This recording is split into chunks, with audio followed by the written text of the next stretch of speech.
ante esta ilegitimidad que Ortega va a enfrentar, se pueden venir varias situaciones, pueden derivar varias situaciones nefastas para el país. El aislamiento internacional incorpora también un aislamiento económico.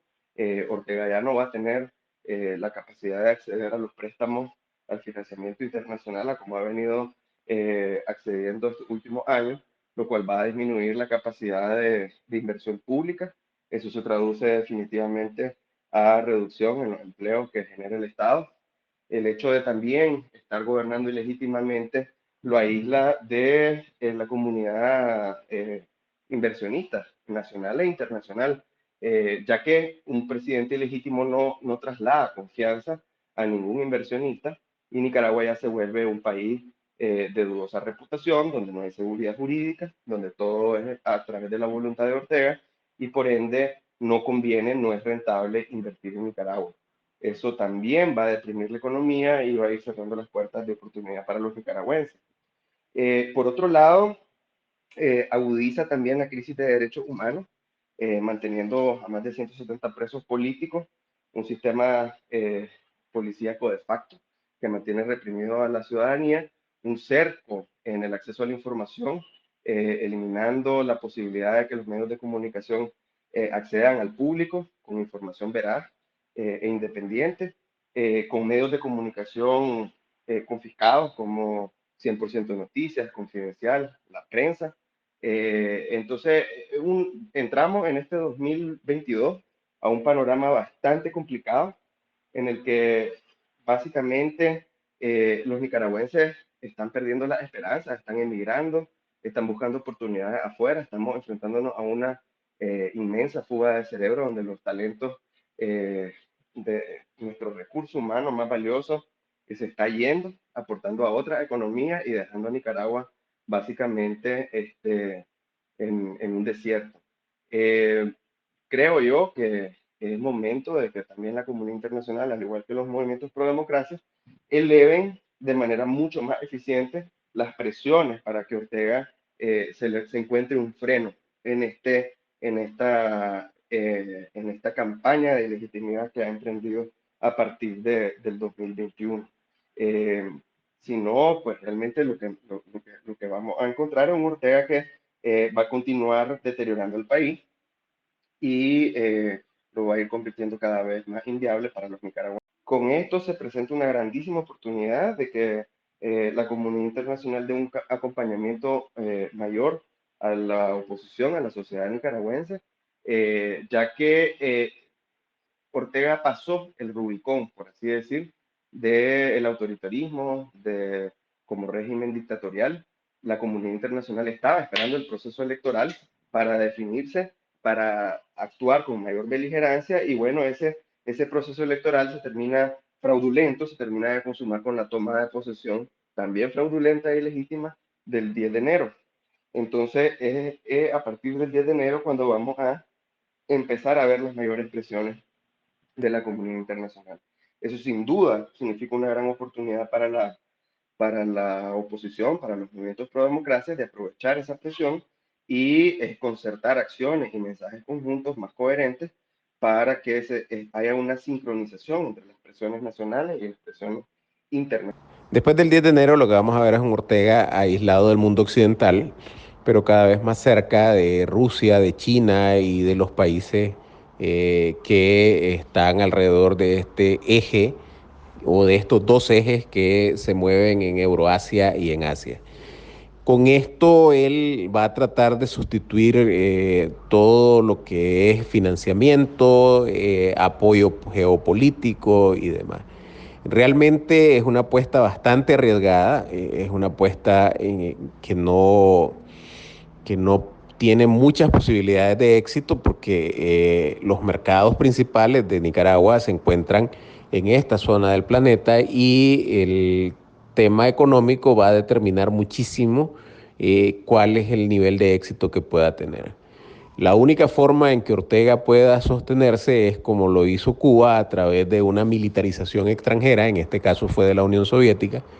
y que Ortega creo que aspiraría de que Nicaragua la militarice ya sea China o sea Rusia, para poder protegerse de cualquier tipo de sanción económica, cualquier tipo de vaivén económico, y sea una especie de protectorado como lo es actualmente Kazajstán, que ya vimos de que hubo una protesta en contra del gobierno kazajo y que Putin mandó 3.500 soldados y tienen orden de matar. Entonces, esta es la aspiración de Ortega, convertirse en un protectorado ruso o en un protectorado chino para que le ayuden militarmente en caso de que tenga una rebelión interna. Y esto buscar cómo ocuparlo para una negociación eventual con los Estados Unidos desde el respaldo que le dé estos países que tienen estas características. Yo no miro posibilidades de éxito de esto. Ortega se está enredando otra vez. Él tiende a ver el mundo como era en los años 70 y 80. Él está soñando con el colapso de los Estados Unidos y el resurgimiento de la Unión Soviética o el surgimiento de China, y esto no es algo que esté ahí en el tablero en el inmediato. Y entonces vemos que no es una buena estrategia. La oposición básicamente necesita más que una unidad como tal, lo que necesita es tener una sola narrativa, una sola estrategia y la capacidad de coordinar acciones en común. Con esas tres cosas, el que exista o no exista una organización única opositora pasa a un segundo plano, porque todos los grupos opositores estarían haciendo el esfuerzo en un solo sentido, que tendría el mismo efecto a que estuviera. Este 10 de enero, Daniel Ortega Saavedra llega al poder de una manera totalmente ilegal e ilegítima. Ilegal porque usó procedimientos fuera de la ley para sus reelecciones consecutivas. Ilegítimo porque el pueblo de Nicaragua no lo eligió en una clara ausencia de las urnas el 7 de noviembre. Ilegítimo porque la Asamblea General de la OEA declaró claramente que esas elecciones no podían considerarse como legítimas. Usurpa la banda presidencial en un momento en que se encuentra también aislado por los principales actores de la comunidad internacional.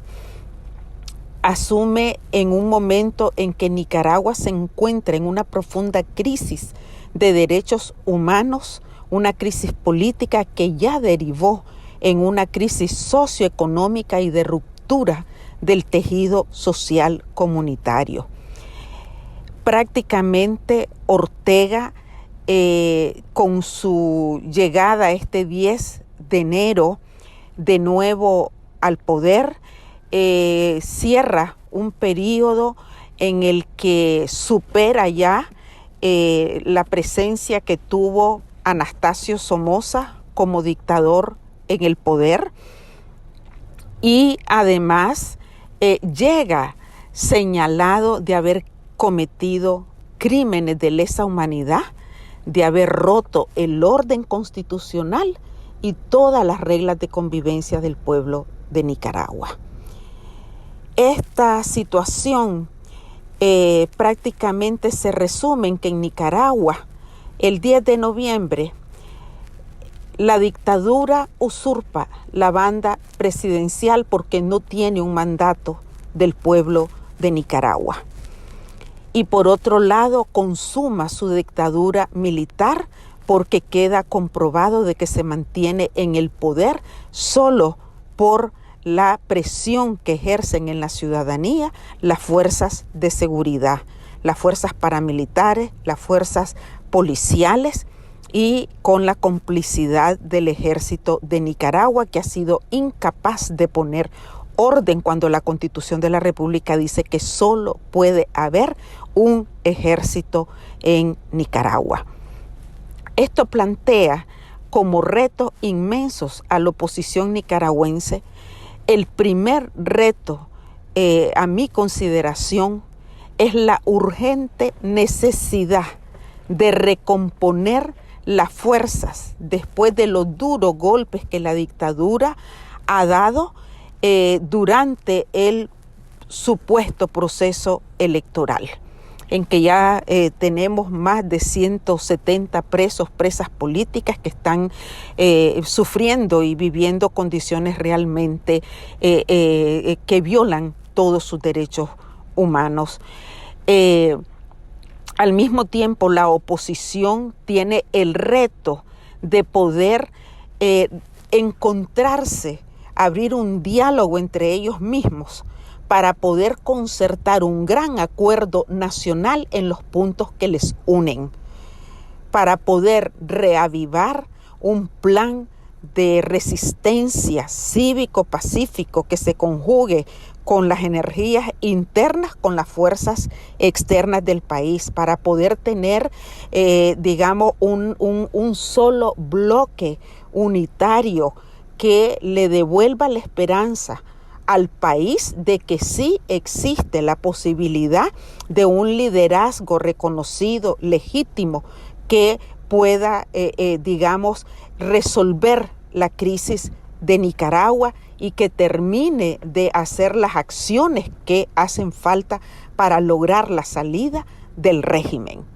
Sin un acuerdo nacional, sin una estrategia de consenso, sin una rearticulación de las fuerzas, sin una concertación a lo interno de la oposición, será muy difícil enfrentar una dictadura que actúa prácticamente bajo las normas en su forma de operar como lo hace el crimen organizado. El gran reto de la oposición es situarse con mucha autoridad moral, con ética, con una propuesta política, con capacidad de propuesta y capacidad de protesta, con una propuesta concreta ante el pueblo de Nicaragua de una ruta de salida del régimen y una propuesta ante la comunidad internacional de lo que se necesita para poder respaldar la salida del régimen y que se pueda instituir un proceso verdaderamente transitorio a la democracia en Nicaragua.